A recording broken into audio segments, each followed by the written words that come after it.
Hey guys, and welcome back to Team Darley. Today's video is going to be a book review. Finally, I've been saying I'm going to put this video out forever and it has taken me forever to film it. But I usually listen to books on Audible. I like to do it that way just because I feel like I'm able to kill two birds with one stone. I usually listen while I'm either working out, walking, cleaning, while I'm in the car. So I just love listening to books on Audible just because I can get through them a lot faster than if I have a physical book. I used to be a physical book reader where I had to have the book, but after having kids and just having so much to do all the time, it was just the fastest way for me to get through a book was to listen to it on Audible. So that's what I do. Since my last book review, which was I think last summer. I think it's been so long since I've done a book review. I have actually listened to 9 books. I'm on my 10th book now. So today's book review is going to be over the first 5 books, and then after I finish the book that I'm listening to now, I will do another book review with the next 5 books. And I promise I won't make you wait as long for another book review because I want to get these out to you.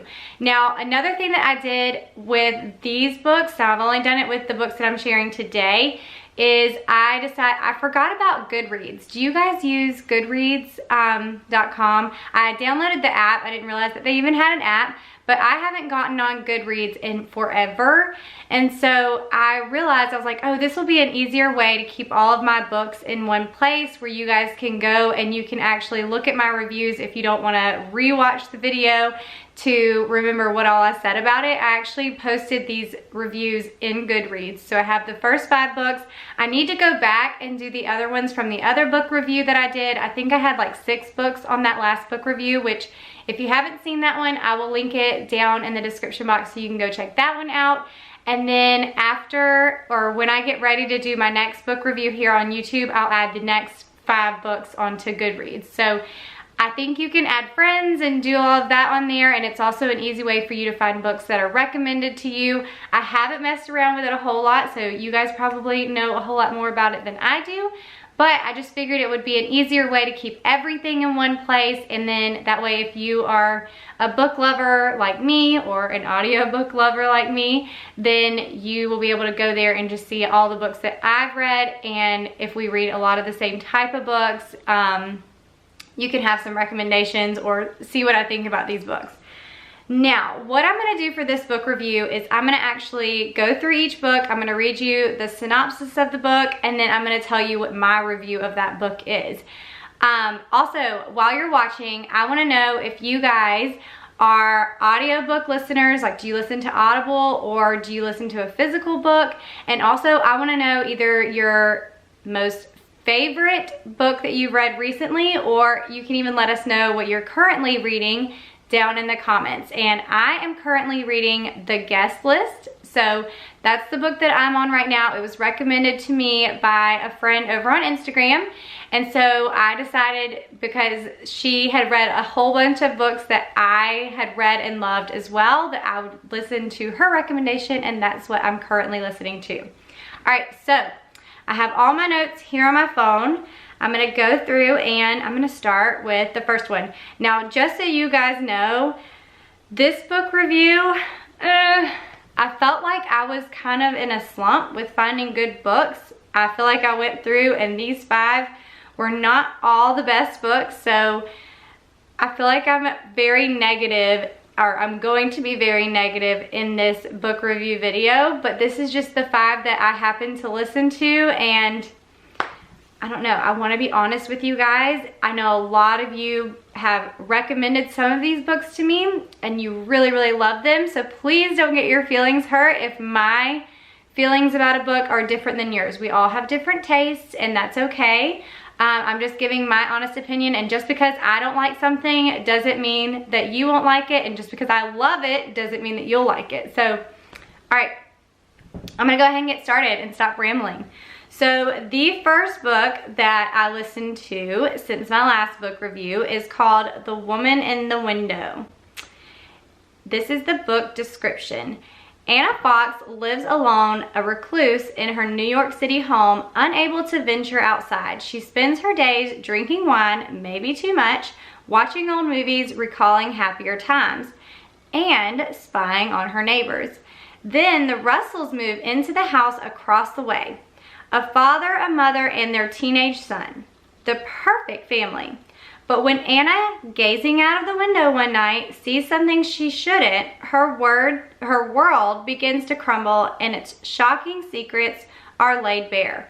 What is real? What is imagined? Who is in danger? Who is in control? In this diabolically gripping thriller, no one and nothing is what it seems. All right, so I'm gonna read you my book review on this. I gave this book 3 stars.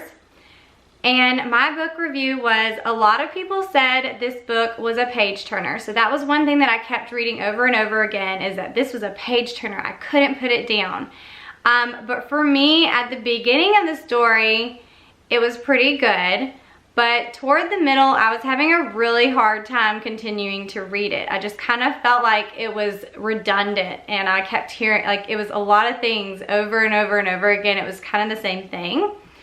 And maybe a little bit too wordy. They definitely could have shortened the book a little bit and not put so much into it. I also said that the plot twists were predictable, and I did not love the ending of the book. I felt like the author could have been a lot more creative. The storyline was good, but I just felt like it could have been a lot more creative overall. And I just said overall the book was just okay for me. So I gave this 3 stars. It's not one that I would highly recommend. I just got through it just to get through it. All right. So that was The Woman in the Window. And I will also leave links to all of these books below in case you are a physical book reader and you want to purchase any of these books off of Amazon. I'll leave links for these. All right, the next book was My Dark Vanessa. Now, so this book, I actually read it because it was recommended to me and I kept seeing it over and over again, but I made the mistake of purchasing the book and starting it without even looking into what the book was about. I think I thought it was going to be more of like a thriller type book, just because I had given books that I had listened to some of my favorite books, and this one was recommended to me. Now, if you like this book, that is totally fine. This just was not the book for me. Okay, so I'm gonna read you the description of the book first, and then I'll give you my review. All right, so bright, ambitious, and yearning for adulthood, 15-year-old Vanessa Y becomes entangled in an affair with Jacob Strain, her magnetic and skillful 42-year-old English teacher. Amid the rising wave of allegations against powerful men, a reckoning is coming due. Strain has been accused of sexual abuse by a former student who reaches out to Vanessa, and now Vanessa suddenly finds herself facing an impossible choice. She either has to remain silent, firm in her belief that her teenage self willingly engaged in the relationship, or redefine herself and the events of the past. So basically, so it goes back to when she was 15 years old. She gets in the relationship with her English teacher. And then the book goes to the present time. And so she's now having to deal with allegations of this teacher sexually abusing other girls, so other teenagers. So now she's an adult and this is all coming up. And they've never lost connection. They've been in touch the entire time. And now she's going through all of this stuff trying to figure out whether it was her willfully giving consent or if she was kind of tricked into this. So I'm gonna read you my review. So I gave this book 2 stars. I said, okay, I started this book because it was suggested to me. I didn't read any reviews or even look into what the book was about. I'm very disappointed. The book made me uncomfortable the whole time I was reading it. I don't want to give away the ending, but it wasn't a good one for me. There were a lot of graphic words in this book too, so that was another downfall for me. So a lot of times they were giving you a lot of detail about what was going on when the teacher and Vanessa were together. And I don't know, I just felt very uncomfortable. And the sad thing is this stuff happens. And so I'm not naive about that. I know that this kind of stuff happens. It just wasn't a book that I really liked. I didn't like the ending. I didn't like how any of it turned out. So for me, I just wasn't comfortable reading this book. I did make myself get through it. I just have this thing where I'm like, okay, well, it's gonna get better. Maybe it gets better. Maybe I'll love the ending. And so I keep going and I have to finish it. But I really wanted to stop reading this book. It was really hard for me to even want to read it, or not read, listen to it every day. But I finally got through it and I just gave this book 2 stars. So if you love this book, that's totally fine. And just because I don't like it doesn't mean that you won't. All right, so the next book is Before We Were Yours. And I actually really like this book. This one was a good one. So I'm gonna read you the synopsis really quick. Memphis in 1939, 12-year-old Rill Foss and her 4 younger siblings live a magical life aboard their family's Mississippi River shanty boat. But when their father must rush their mother to the hospital one stormy night, Rill is left in charge until strangers arrive in force. Wrenched from all that is familiar and thrown into a Tennessee Children's Home Society orphanage, the Foss children are assured that they will soon be returned to their parents, but they quickly realize the dark truth. At the mercy of the facility's cruel director, Rill fights to keep her sisters and brothers together in a world of danger and uncertainty. Aiken, South Carolina, present day. So that was the past, and this story kind of jumps from past to present. So then you go to present day, so you've got kind of like 2 stories in one, basically. Aiken, South Carolina, present day. Born into wealth and privilege, Avery Stafford seems to have it all: a successful career as a federal prosecutor, a handsome fiance, and a lavish wedding on the horizon. But when Avery returns home to help her father weather a health crisis, a chance encounter leaves her with uncomfortable questions and compels her to take a journey through her family's long hidden history on a path that will ultimately lead either to devastation or to redemption. Based on one of America's most notorious real-life scandals, in which Georgia Tan, director of a Memphis-based adoption organization, kidnapped and sold poor children to wealthy families all over the country, Lisa Wingate's riveting, wrenching, and ultimately uplifting tale reminds us how even though the paths we take can lead to many places, the heart never forgets where we belong. All right, I gave this book 5 stars. I absolutely loved it. I love the presentation of the person that was actually reading the book. I love the fact that it goes from past to present and jumps back and forth. You're kind of learning new information the whole time, and it keeps you on your toes. You're just kind of trying to guess who's who and what's going on. Also in this book, the present day has a little bit of romance to it, so I loved that. And the past was based off of a true story, so this orphanage really happened, and the director was really taking kids and ripping them away from their families and then reselling them to other families and they thought they were adopting these kids. So that was interesting. I never knew about any of this. I just could not stop listening to this book. I wanted to know what happened. I wanted to know who was who. It was really, really good. So I gave this book 5 stars.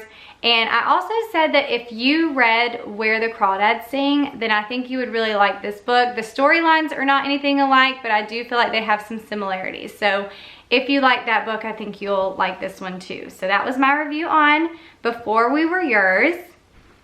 All right, the next book is called The Perfect Mother, and this was another one that was suggested to me. It was also recommended to me on Audible, so I read the synopsis. It sounded pretty good, so I went with it.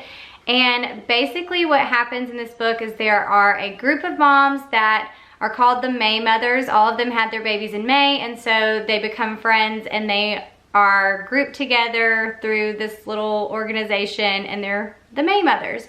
And so they start hanging out and doing all this and that when they have their babies. And then one night they are trying to get Winnie, they're trying to get Winnie, who is a single mom. They're trying to get her to go out with them to have drinks and just let loose for the night. And finally they talk her into it, and so she leaves her 6-week-old baby, Midas, with a babysitter. While they are out at the bar, something horrible happens and Midas goes missing. So the rest of the book, they're trying to figure out where Midas is and going through all of this stuff, trying to figure out who did it, what's going on, all of that. So I ended up giving this book 2 stars, and my review was, this book just wasn't good for me. The storyline at the beginning seemed like it would be such a great book, but I was never really drawn in, and it was so hard to keep going to finish. There are a ton of characters to keep up with as well, so there were just a bunch of characters, and it was kind of going back and forth between whose perspective you were listening to, and so you kind of had to keep up with who was who, and that was a little hard at the beginning. Now, through the book, you end up getting it, and it's fine, but it was just a lot to keep up with. I also said the ending just seemed like it was thrown together in a huge twist that didn't even seem to go with the book. So you're sitting here the entire time listening to this book, trying to figure out what happened, who did it, who took Midas, is he alive, is he not alive? And then at the end of the book, there's this huge twist, but it wasn't a good twist. You know how sometimes you're like, oh my gosh, why didn't I figure that out? Or, that was so good, I can't believe that was how it ended. Well, this one just felt like it was just thrown together, and you would never ever get this twist. So I just didn't like that. I also said it was just anticlimactic at the end, and I don't recommend this book, but they are making a movie out of it, so maybe the movie will be better. This was another one that I was just trying to get my way through it. I just felt like it was very drawn out, and then for it to be so drawn out and for me to work so hard to get through it and then to have the ending that it did, I just was so disappointed. So 2 stars for that book. Now, I told you guys, I listened to a good bit that weren't that great lately. All right, the next book is a good one. It's called You're Not Enough and That's Okay. Now, this one is not a fiction book or anything. This is more of like a self-help type book. It's written by Darley B. Stuckey. If you follow her on Instagram, she is a Christian, and she shares a lot of politics and Christian stuff mixed together. Just a lot of current world event situations and like her thoughts behind everything. So I really like this book. So I'm gonna read you a little bit of the synopsis really quick. So it says, is the pressure to lean in, wash your face, and believe you are a BA does it actually make you miserable? Well, there's good news. You don't have to give in. When faced with disappointment, self-doubt, and failure, we rely on positivity mantras and upbeat Bible verses to relieve our anxiety. But instead of easing our emotional burden, the pressure to love ourselves more actually makes it worse. Even so, the idea that unconditional self-love can cure all that ails us is tempting and easy to rationalize. It's time to admit to ourselves what we already know. We are not smart enough, we are not beautiful enough, we are not tough enough, we are not good enough, and that's okay because God is. Darley B. Stuckey, a young mother, Christian and conservative thought leader, was once herself sucked into the cult of self-love and knows that you probably have been too. In this book, she shows you how to identify and combat the toxic, exhausting myth our culture encourages with scripture and traditional values like personal responsibility, self-sacrifice, and grit. For instance, a myth: there is no objective truth. The truth: we'll never feel personally fulfilled if we have no moral benchmark at which to aim. Myth: life is all about me. Truth: when our highest priority is our own comfort and success, we end up alienating family and friends. A myth: happiness is the goal. Truth: since good vibes don't last forever, they're not sufficient criteria for personal purpose and meaning. Blending timeless wisdoms and biblical truths, Stuckey shows how these sneaky, pervasive myths threaten women and fuel victimhood culture. From social justice warriors to radical feminism and the new wave of socialism, Stuckey dismantles these myths step by step and offers strategies that can help you move past them and undo the damage that they've done. So I gave this book 5 stars. Now, this has nothing to do with my political beliefs or any of that kind of thing. I listened to the book. It was a very quick read. I loved that. but it just resonated with me because our world right now is so stuck on self-love and loving ourselves, when if you look around, the majority of people are, and even myself, like I'm not counting myself out of this either, but most of us are so fixed on what we deserve and what we can get, and we're not happy because we're not here, when it's all about us. So I just kind of felt like she hit the nail on the head with this book. It was really, really good. I gave this book 5 stars. I said, I absolutely love this quick read. It's a reminder that society has tried to teach us and put into our brains that all our problems start with not loving ourselves enough, when in fact we are so self-absorbed and think everything is about us that our problem is we love ourselves too much. The only thing that can fulfill us is Jesus, and that is her ultimate point in all of this, is that we are not enough. We're never going to be enough, and that's okay because Jesus is. Jesus is enough. So anyways, that is why I love this book. I thought it was really good and it really resonated with me. Now you can totally have a different opinion, and that's okay. All right, so that is it. I hope you guys enjoyed hanging out with me today and listening to my book reviews. Remember, I'll have all this stuff linked down below so you can go check those out. And y'all leave your recommendations too, so that way we can go check those out as well. I hope y'all have an awesome week, and I'll see you in the next one. Bye.